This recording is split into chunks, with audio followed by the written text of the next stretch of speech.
नमस्कार। Today press India के इस खास कार्यक्रम तफ्तीश में आपका स्वागत है। मैं हूं शकील सिद्दीकी। दर्शकों, जैसा कि आप जानते हैं कि ये देश एक लोकतांत्रिक देश है जहां पर संवैधानिक मूल्यों को सर्वोपरि रखा जाता है। इस देश के नागरिकों को, इस देश की सरकारों को चुनने का अधिकार भी मिला है। उन्हीं के मतों के द्वारा सरकारें चुनी जाती हैं। किस लिए चुनी जाती हैं? ताकि देश का सर्वांगीण विकास हो, सबको न्याय मिले, सबको समानता का अधिकार मिले। संविधान ने इस देश के लोगों को 9 मौलिक अधिकार भी दिए हैं। लेकिन हम अगर पीछे के दशक में चले जाएं, या यूँ कहें कि 2014 से लेकर अब तक इस देश से जो भी तस्वीरें आई हैं वो संविधान को तार-तार करने की तस्वीरें तो आई, साथ में लोकतांत्रिक मूल्यों को भी कुचलने की तस्वीरें आई। न्याय की बात करने वाले के ही साथ अन्याय हो रहा है इस देश में। बात फादर स्टैन की हो या ऐसी तमाम लोग हैं जिनको जो न्याय के लिए आवाज़ उठाते हैं, उन्हें इन सलाखों के पीछे डाल दिया जाता है। क्यों? क्योंकि सत्ता आपके हाथों में है, ताकत आपके हाथों में है। संविधान को अपनी बांदी समझने वाले भारत के नेता जो तस्वीरों में लगातार नज़र आ रहे हैं, बार बार तस्वीरें दिखाई जा रही हैं, लेकिन कोठे पर बैठी तवाइफ की तरह वो मीडिया जो शायद अब विलुप्त हो चुकी है, क्योंकि सरकार के खिलाफ बोलने की हिम्मत और साहस उस मीडिया में नहीं है, क्योंकि ये सरकार के तलवे चाटती रहेगी और चाटती रही है। विनाश काले विपरीत बुद्धि, ये कहूँगा ज़रूर। आज मैं यहाँ पर मौजूद हूँ, आप देख सकते हैं तस्वीरों में, ये जो महिलाएं कुछ बैठी हैं, कुछ लोग बैठे हैं, संख्या में कम ज़रूर हो सकते हैं, लेकिन इनकी आवाज़ में वो ताकत है जो बड़े बड़ों को हिला सकती है। मैं भी थोड़ा खुलासा कर दूँ कि फादर स्टैन ने जिन मुद्दों को उठाया था, जिन मामलों को उठाया था, उसके खिलाफ फादर स्टैन की हत्या कर दी जाती है। जब हाई कोर्ट के जज लोया की हत्या करवा दी जाती है, या फिर एनआरसी और सीए में चल रहे प्रदर्शन को लेकर जो फैसला दिल्ली हाई कोर्ट के जज ने दिया, तो रातों रात उसका ट्रांसफ़र करा दिया जाता है। हम सीधा रुख करेंगे संदीप पांडे की तरफ, आप उनसे जानने की कोशिश करेंगे। आज आप यहाँ पर बैठे हैं संदीप जी, उसका मकसद बताइए और क्या कुछ मामला है? देखिए, ऐसा है कि हम सबको मालूम है कि फादर स्टैन स्वामी गुज़र गए। उनको जिस मामले में अभियुक्त बनाया गया था, यानी कि भीमा कोरेगांव की घटना, उससे उनका कोई लेना देना ही नहीं था, बल्कि वो भीमा कोरेगांव क्या है ये जानते भी नहीं थे। जब उनके यहाँ पहली बार छापा पड़ा रांची बगीचा में, जो उनका वहाँ परिसर है एक, तो उन्होंने अपने वकील से पूछा, मिहिर देसाई से, बम्बई में रहते हैं, कि भाई ये भीमा कोरेगांव है क्या? तो आप देखिए कि जो आदमी भीमा कोरेगांव के बारे में जानता नहीं है, आप उसको उसमें अभियुक्त बना रहे हैं। वहाँ जो हिंसा हुई 1 जनवरी 2018 को, हिंसा करने वाले जो लोग थे, उसमें 2 नाम आए हैं, हिंदुत्ववादी कार्यकर्ता हैं, संभाजी भिड़े और मिलिंद एकबोटे। उनके खिलाफ आज तक कोई कार्रवाई नहीं हुई।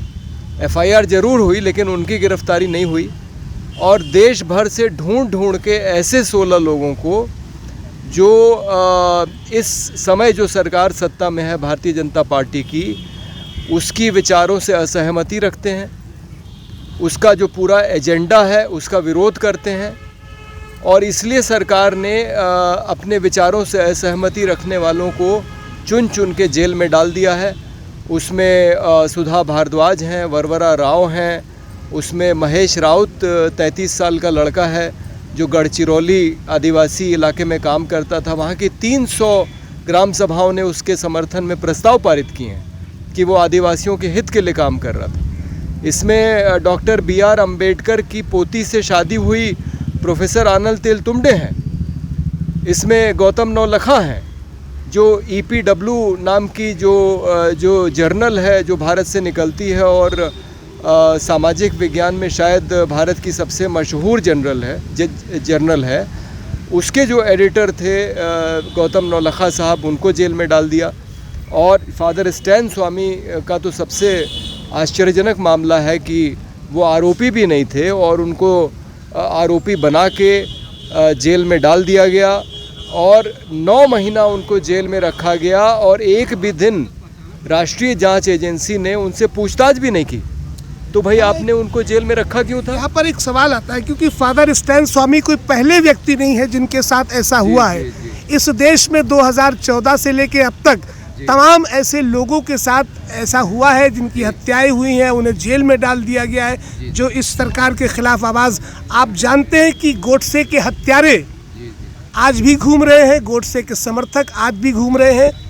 अलीगढ़ से एक तस्वीर आई थी जिसमें महात्मा गांधी के मुजस्समे को बनाकर उसमें खून भरा गया और भारतीय जनता पार्टी की एक नेत्री ने गोडसे बनकर उस पर गोलियां चलाई, लेकिन इस सरकार ने कुछ नहीं किया। हाथरस की बेटी के साथ जो भी कुछ हुआ, 2 बजे रात में पेट्रोल डालकर उसका अंतिम संस्कार कर दिया, कुछ नहीं हुआ। जज लोया की हत्या हुई, कुछ नहीं हुआ, और भी तमाम ऐसे मामले हुए।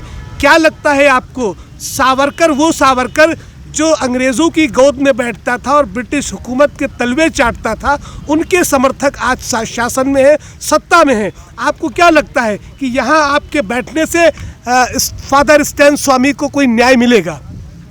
देखिए, ऐसा है कि आपने बात बिल्कुल सही कही कि जिन लोगों ने आज़ादी की लड़ाई में कभी हिस्सा नहीं लिया, अंग्रेज़ों से माफ़ी मांग के निकलने वाले भारत में सिर्फ 3 लोग हैं और उसमें 2 सावरकर बंधु हैं। तो इस तरह के लोग हैं जिन्होंने देश के लिए कोई काम नहीं किया, लेकिन आज राष्ट्रवाद के नाम पे देश पे राज कर रहे हैं। ये एक बड़ी विडंबना है।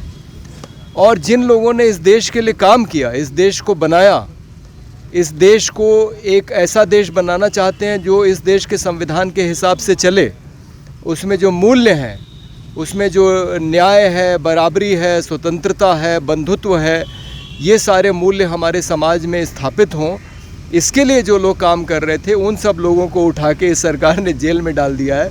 क्योंकि उसको इन सब लोगों से खतरा है बहुत, क्योंकि यही लोग हैं जो इस देश के लोकतंत्र को बचाए हुए हैं या उसके बचाने की लड़ाई लड़ रहे हैं। तो हमारी मुख्य लड़ाई जो है, आज आपने बिल्कुल सही कहा, ये जो फांसीवादी निज़ाम है जो भारत में लोकतंत्र को ख़त्म करना चाहता है, यहाँ के संविधान को ख़त्म करना चाहता है।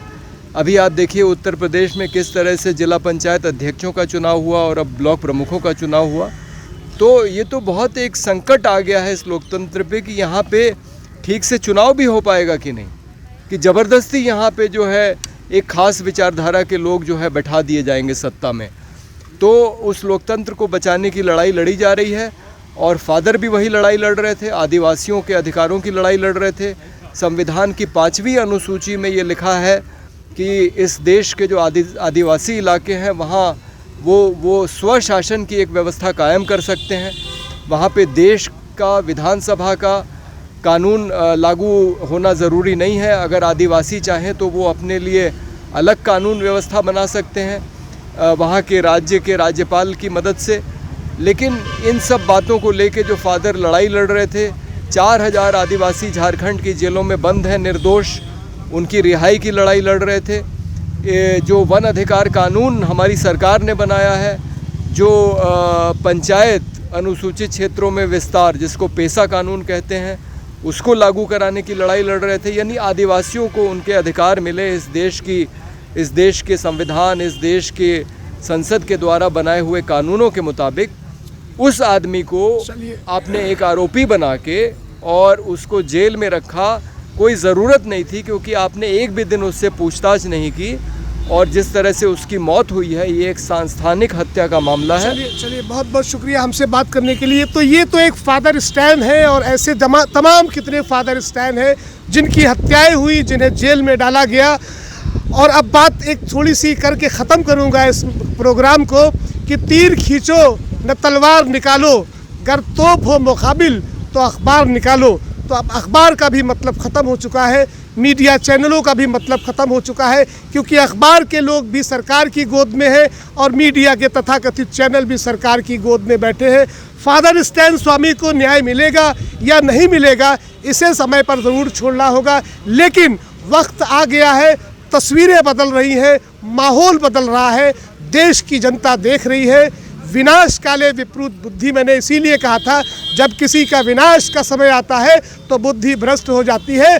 और ये जो फांसीवादी सरकारें हैं, जो अहंकारी सरकारें हैं, इनके विनाश का भी समय आ गया। दीजिए शकील सिद्दीकी को इजाज़त। इस वीडियो को ज़्यादा से ज़्यादा लाइक करें, कमेंट करें, शेयर करें, अपनी राय कमेंट बॉक्स में ज़रूर दें। फिर हम किसी ऐसे ही मुद्दे पर आपसे रूबरू होंगे।